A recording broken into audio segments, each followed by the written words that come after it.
আসসালামু আলাইকুম। ষষ্ঠ শ্রেণীর প্রিয় শিক্ষার্থীরা, তো তোমাদের অর্ধবার্ষিক পরীক্ষা 2025-এর বাংলাদেশ ও বিশ্ব পরিচয় যে সাবজেক্টটি দেওয়া আছে, এই সাবজেক্টটি তোমাদের হচ্ছে প্রশ্ন এবং একই সাথে সমাধান তোমাদেরকে দিয়ে দিচ্ছি। এবং যে প্রশ্নটি দেখাচ্ছে এই প্রশ্ন থেকে কিন্তু অনেক স্কুলে কিন্তু হুবহু প্রশ্ন মিলে যাচ্ছে, কাজেই খুব গুরুত্ব সহকারে দেখবে। তো শুরুতে দেখো তোমাদের বহু নির্বাচনী বা এমসিকিউ থাকবে 30টি। তো এখানে তোমাদের প্রথম যে এমসিকিউটা দেওয়া আছে, তো এখানে আমাদের প্রথম এক নাম্বার প্রশ্নের উত্তরটা হচ্ছে গরম বারটা হবে সমাজ হবে, ঠিক আছে।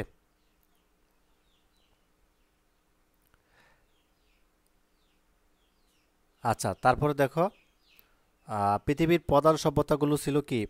দুই নাম্বারটা হচ্ছে ক নাম্বারটা হবে নদীভিত্তিক এবং রেশম কীট অর্থাৎ বাসা বাঁধে কোন গাছে। আচ্ছা, তিন নাম্বারটা হচ্ছে খ নাম্বারটা হবে অর্থাৎ তুত গাছ।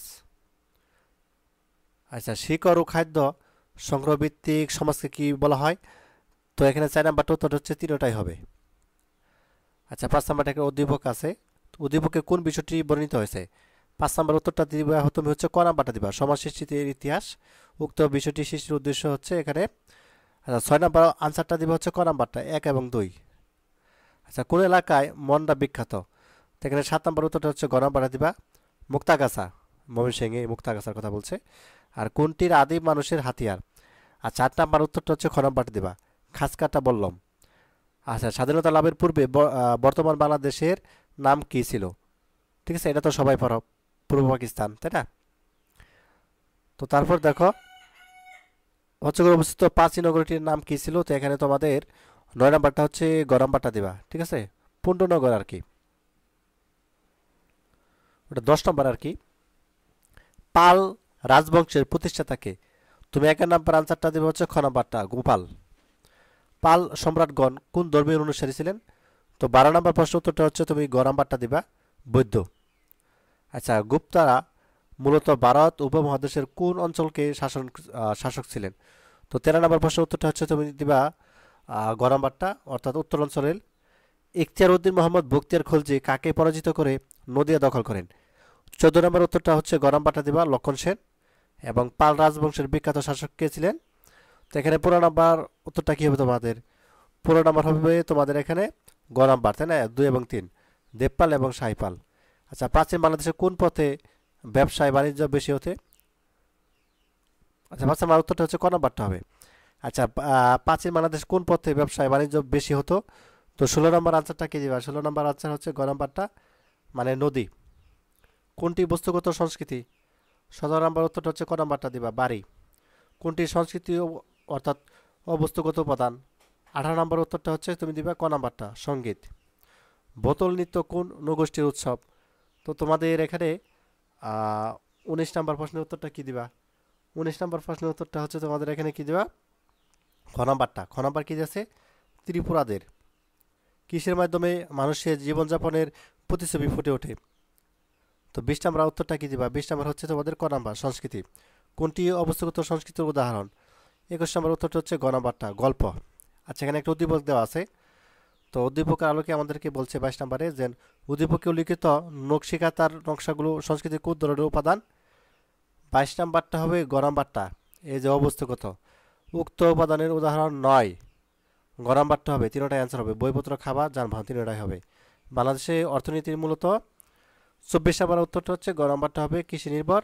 আর শহরে অর্থনৈতিক জীবনকে সচল করে রাখে। 25 নম্বরটা দিবে হচ্ছে গ নাম্বারটা তিনটাই অ্যান্সার। অভ্যন্তরীণ বৈদেশিক বাণিজ্য আমাদের অর্থনীতির একটি কি। 26 নম্বর উত্তরটা হচ্ছে গ নাম্বারটা দিবা অন্যতম খাত। আমাদের দেশের উন্নয়নের প্রধান খাত নয় কোনটি। 27 নম্বর উত্তরটা কি দিবা, 27 নম্বর হচ্ছে গ নাম্বারটা দিবা, ঠিক আছে। 27 নম্বর দিবা হচ্ছে ঘ নাম্বার রপ্তানি।